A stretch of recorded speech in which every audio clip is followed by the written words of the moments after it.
নমস্কার বন্ধুরা, study for লক্ষ্য ইউটিউব চ্যানেলের পক্ষ থেকে তোমাদেরকে স্বাগত জানাই। কোনো লিখিত পরীক্ষা ছাড়াই কিন্তু Indian oil and corporation limited তরফ থেকে কিন্তু নিয়োগ করা হচ্ছে। এক্ষেত্রে টোটাল পোস্ট থাকছে এখানে 537টা ক্ষেত্রে পোস্ট রয়েছে এবং তোমাদের বয়স যারা মিনিমাম এখানে 18 বছর রয়েছে তারা কিন্তু এক্ষেত্রে আবেদনটি করতে পারবে এবং এর সর্বোচ্চ বয়স রয়েছে 24 বছর। এক্ষেত্রে এসসি এসটির বয়সে ছাড় পাবে এখানে 5 বছর এবং যারা তোমরা ওবিসি রয়েছে তারা কিন্তু এক্ষেত্রে বয়সে ছাড় পাবে এখানে 3 বছর।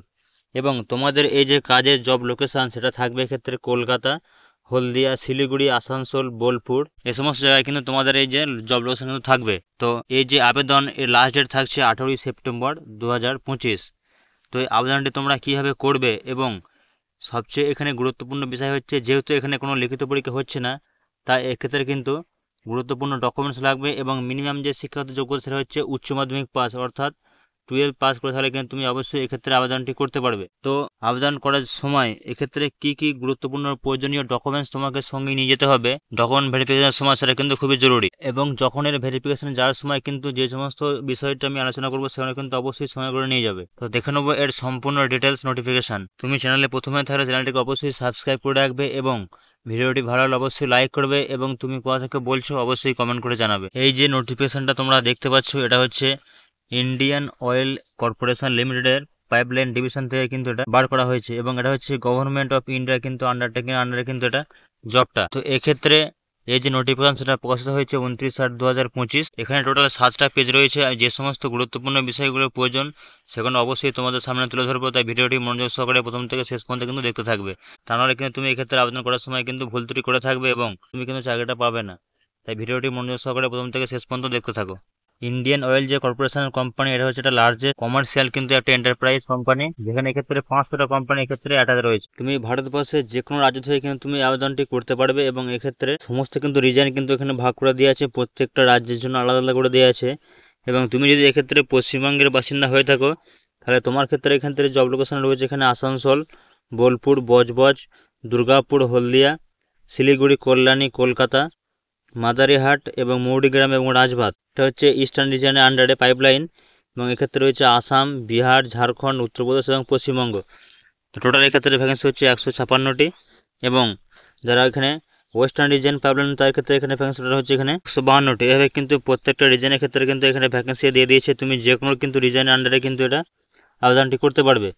টোটাল ভ্যাকেন্সি হচ্ছে এখানে টোটাল 537টা ক্ষেত্রে পোস্ট রয়েছে এবং এই যে উপরে সিটটা রয়েছে এটা হচ্ছে একটা অ্যাপ্রেন্টিসশিপ জবের জন্য রয়েছে এবং যেক্ষেত্রে এখানে পোস্ট রয়েছে এখানে মেকানিক্যাল, ইলেকট্রিক্যাল এবং টেলিকমিউনিকেশন এবং ইনস্ট্রুমেশন, তার সঙ্গে রয়েছে এখানে অ্যাসিস্ট্যান্ট এবং হিউম্যান রিসোর্স এবং ডাটা এন্ট্রি অপারেটর ফ্রেশ যারা অ্যাপ্রেন্টিস রয়েছে তাদের জন্য এবং ডোমেস্টিক ডাটা এন্ট্রি অপারেটর যারা স্কিল সার্টিফিকেট হোল্ডার তাদের জন্য। তো এক্ষেত্রে দেখে নেবো এক্ষেত্রে এডুকেশনাল কোয়ালিফিকেশান এবং এর ক্রাইটেরিয়া কী কী রয়েছে। এক্ষেত্রে তোমরা যারা এখানে ডাটা এন্ট্রি অপারেটর যারা ফ্রেশার ক্যান্ডিডেট রয়েছে বা অ্যাপ্রেন্টিস তারা শুধুমাত্র এখানে উচ্চ মাধ্যমিক পাস করলেই কিন্তু তুমি এক্ষেত্রে আবেদনটি করতে পারবে। এটা হচ্ছে ডাটা এন্ট্রি অপারেটর ক্ষেত্রে ফ্রেশার অ্যাপ্রেন্টিস। এবং যারা এখানে ডোমেস্টিক ডাটা এন্ট্রি অপারেটরের জন্য আবেদন করবে তাদের ক্ষেত্রে এখানে উচ্চ মাধ্যমিক পাস হতে হবে, তার সঙ্গে কিন্তু একটা ডোমেস্টিক ডাটা এন্ট্রি ক্ষেত্রে সার্টিফিকেট কিন্তু এখানে থাকতে হবে। এবং ট্রেড অ্যাপ্রেন্টিস যারা অ্যাসিস্ট্যান্ট বা হিউম্যান রিসোর্স আছে তার ক্ষেত্রে এখানে ফুল টাইম কিন্তু ব্যাচেলার ডিগ্রি থাকবে যে কোনো গভর্নমেন্ট কিন্তু রিকগনাইজড ইউনিভার্সিটি থেকে। এবং যারা ট্রেড অ্যাপ্রেন্টিস অ্যাকাউন্টেন্ট পদে এখানে আবেদন করতে চাও তাদেরকে কিন্তু এখানে গ্র্যাজুয়েশন করে থাকতে হবে কমার্স নিয়ে যে কোনো রিকগনাইজড গভর্নমেন্ট কিন্তু ইনস্টিটিউশন থেকে বা ইউনিভার্সিটি থেকে। এবং তার সাথে এখানে রয়েছে এখানে টেকনিশিয়ান বা অ্যাপ্রেন্টিস মেকানিক্যাল, এক্ষেত্রে কিন্তু এখানে আইটিআই লাগবে অবশ্যই যারা মেকানিক্যাল ইঞ্জিনিয়ার বা অটোমোবাইল রয়েছে। এবং টেকনিশিয়ান অ্যাপ্রেন্টিস ইলেকট্রিক্যালের ক্ষেত্রে এখানে 3 ইয়ার্স কিন্তু এখানে ডিপ্লোমা ডিগ্রি লাগবে ইলেকট্রিক্যাল ইঞ্জিনিয়ারিং ক্ষেত্রে, অথবা উচ্চ মাধ্যমিকে সায়েন্স থাকতে হবে এবং আইটিআই নিয়ে কিন্তু 2 বছরের কিন্তু ডিপ্লোমা কোর্স করে থাকতে হবে। এবং টেকনিশিয়ান অ্যাপ্রেন্টিস টেলিকমিউনিকেশন এবং যারা ইনস্ট্রুমেন্টস তোমরা এই ক্ষেত্রে আবেদনটি করতে চাও তাদের ক্ষেত্রে একই রয়েছে, এখানে 3 বছরের কিন্তু ডিপ্লোমা লাগবে। যে কোনো এখানে একটা পোস্ট আপনাকে এখানে ডিপ্লোমা করে থাকতে হবে, যেমন ইলেকট্রনিক্স বা কমিউনিকেশন ইঞ্জিনিয়ার বা ইলেকট্রনিক্স ইঞ্জিনিয়ার ক্ষেত্রে, অথবা উচ্চ মাধ্যমিক সায়েন্স যার সঙ্গে আইটিআই নিয়ে থাকতে হবে এখানে 2 বছরের ডিপ্লোমা কোর্স। এখানে তোমাদের যে বয়স সীমা রয়েছে সেটা হচ্ছে 31/8/2025 হিসাবে কিন্তু মিনিমাম হতে হবে তোমাদেরকে 18 বছর এবং সর্বোচ্চ হচ্ছে 24 বছর।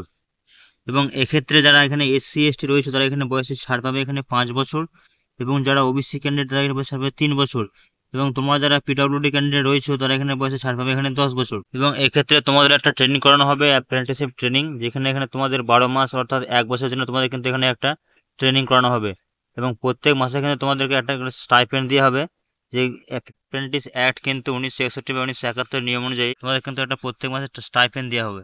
এক্ষেত্রে বলেছে সিলেকশন যে মেথোডি সেটা হচ্ছে ক্যান্ডিডেটকে তোমাকে অবশ্যই রেজিস্টার করতে হবে এনএপিএস বা এনএটিএস পোর্টালে এবং অ্যাপ্লাই করতে হবে এই যে নোটিফিকেশন বার করেছে সেই অনুযায়ী, এবং সেখানে কিন্তু একটা মেরিট লিস্ট তোমাদেরকে বার করা হবে, যেক্ষেত্রে এখানে যারা এখানে অ্যাপ্লাই করবে তার এগেনস্টে এখানে এলিজিবিলিটি ক্রাইটেরিয়া সমস্ত কিছু এখানে চেক করার পর এবং আইটিআই সমস্ত সার্টিফিকেট কিন্তু দেখার পর এখানে তোমরা যে অফিসিয়াল ওয়েবসাইট দেখতে পাচ্ছ এখানে ট্রেড অ্যাপ্রেন্টিস যারা ডাটা এন্ট্রি অপারেটর বা ডোমেস্টিক ডাটা এন্ট্রি অপারেটর পদে এখানে জব করতে চায় তার জন্য এখানে ফর্ম ফিল আপ করতে হবে এখানে https://apprenticeshipindia.gov.in এখানে, এবং যারা টেকনিশিয়ান অ্যাপ্রেন্টিস পদের জন্য আবেদন করতে চাও তাদের ক্ষেত্রে হচ্ছে এখানে https://natseducation.gov.in/studentassociation.php এখানে কিন্তু আবেদন করতে হবে, এবং যারা ট্রেড অ্যাপ্রেন্টিস হিউম্যান রিসোর্স বা অ্যাকাউন্টের জন্য আবেদন করতে চাও তাদের ক্ষেত্রে কিন্তু এই ওয়েবসাইটে কিন্তু আবেদনটি করতে হবে। এবং প্রত্যেকটা রিজনের জন্য কিন্তু এখানে নাম্বার দিয়ে দিয়েছে, এবং ইস্টার্ন রিজনের ক্ষেত্রে এখানে পাইপলাইনে এক্ষেত্রে কিন্তু একটা নেটস দিয়ে দিয়েছে, নেটস আইডি সেটা হচ্ছে এটা, এবং এনএপিএস আইডি হচ্ছে এটা কিন্তু দিয়ে দিয়েছে। এবং তোমাকে অবশ্যই এই আবেদনটি 18/9/2025 আগে কিন্তু অবশ্যই সম্পূর্ণ করতে হবে। এই যে আবেদনটা তোমাকে এখানে ডকুমেন্ট ভেরিফিকেশন এবং মেডিকেল ফিটনেস সার্টিফিকেট এই দুটোর উপরে কিন্তু তোমার নির্ভর করবে তোমার এই জবটা, অর্থাৎ এই চাকরিটা পেতে গেলে অবশ্যই তোমাকে সমস্ত ডকুমেন্ট ভেরিফিকেশন দেখাতে হবে এবং তার সাথে কিন্তু তোমাকে মেডিকেল ফিট কিন্তু থাকতে হবে। তো এখানে দেখে নেবো এখানে কোন কোন গুরুত্বপূর্ণ ডকুমেন্টস তোমাকে সঙ্গে করে নিয়ে যেতে হবে। এখানে বলে দিয়েছে দ্য ফলোয়িং অরিজিনাল ডকুমেন্ট, এবং তার সাথে কিন্তু তোমার নিজের সই করা সেলফ অ্যাটেস্টেড ফটোকপি অর্থাৎ জেরক্স করা কপি কিন্তু তোমাকে এখানে সঙ্গে নিয়ে যেতে হবে।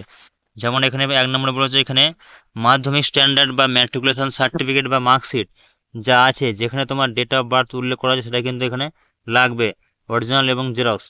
আদার কোনো কিন্তু ডকুমেন্ট কিন্তু অ্যাকসেপ্ট করা হবে না ডেট অফ বার্থের জন্য। 2 নম্বরে বলেছে এখানে কাস্ট সার্টিফিকেট দেখাতে হবে গভর্নমেন্টের জন্য যারা SC ST আছে এবং ওবিসি রয়েছে, এবং যে ক্ষেত্রে যারা ওবিসি এনসিএল ক্যাটাগরিতে রয়েছে তাদের ক্ষেত্রে কিন্তু 31/8/2025 হিসাবে কিন্তু 12 মাসের বেশি কিন্তু পূর্ণ হলে কিন্তু হবে না, তাদের কিন্তু নতুন ফর্মেটে কিন্তু কাস্ট সার্টিফিকেট কিন্তু বানাতে হবে যারা ওবিসি এনসিএল ক্যাটাগরিতে রয়েছে। এবং তার সাথে সেমিস্টার ওয়াইজ কিন্তু এখানে আইটিআই বা এনসিভিটি বা এসসিভিটি দ্বারা কিন্তু সার্টিফিকেট বা গ্র্যাজুয়েশন বা ডিপ্লোমা কিন্তু দেখাতে হবে, এবং ফাইনাল আইটিআই সার্টিফিকেট কিন্তু এখানে শো করতে হবে। এবং ব্যাংক পাসবুক এবং আধার কার্ডের অ্যাকাউন্ট যেখানে লেখা আছে সেটা কিন্তু ফার্স্ট পেজটি কিন্তু এখানে লাগবে অবশ্যই, এবং তার সঙ্গে আধার কার্ড, প্যান কার্ড এবং একটা চেক লিভ লাগবে যেখানে ক্যান্সেল লেখা থাকবে, ক্যান্সেল চেক লিভ এটা কিন্তু জেরক্স লাগবে, এবং এনগেজমেন্ট লাগবে একটা, মেডিকেল সার্টিফিকেট একটা তোমাকে দেখাতে হবে যেখানে তোমাকে লেখা হবে ফিট যেখানে লেখা থাকে, এবং তার সাথে তোমার এডুকেশনের সমস্ত কিন্তু ডকুমেন্টস কিন্তু এখানে দেখাতে হবে, তুমি তোমার যত কোয়ালিফিকেশন আছে সেটা কিন্তু এখানে লাগবে।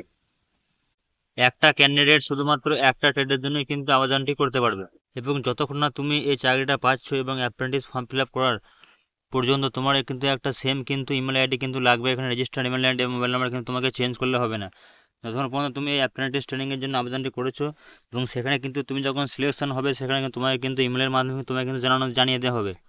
তাই যতক্ষণ না সিলেকশন হচ্ছে তুমি অবশ্যই এই মোবাইল নাম্বারটা এবং ইমেল আইডি কিন্তু অবশ্যই চেঞ্জ করবে না।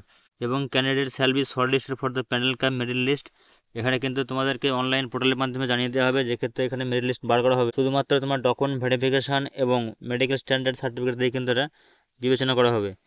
এবং সেক্ষেত্রে তোমায় কিন্তু এখানে ডকুমেন্ট ভেরিফিকেশন করার জন্য কিন্তু তোমায় কিন্তু সিলেকশন কিন্তু এখানে লোকেশন কিন্তু এখানে তুমি চুজ করতে পারবে 3টে।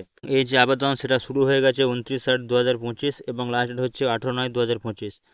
তো এই হলো সম্পূর্ণ ডিটেলস। যদি তোমাদের কোনো কিছু জানার থাকে তো অবশ্যই কমেন্ট করে জানাতে পারবে তোমার কোথায় কী অসুবিধা হচ্ছে, এবং ভিডিওটা ভালো লাগলে অবশ্যই লাইক করবে এবং চ্যানেলটিকে সাবস্ক্রাইব করে রাখবে এ ধরনের সরকারি এবং বেসরকারি চাকরির দ্রুত আপডেট পেতে। তো তোমার জন্য নিয়ে আসছি পরবর্তী আরও এক চাকরির খবর। তো দেখা হচ্ছে পরের ভিডিওতে। ধন্যবাদ।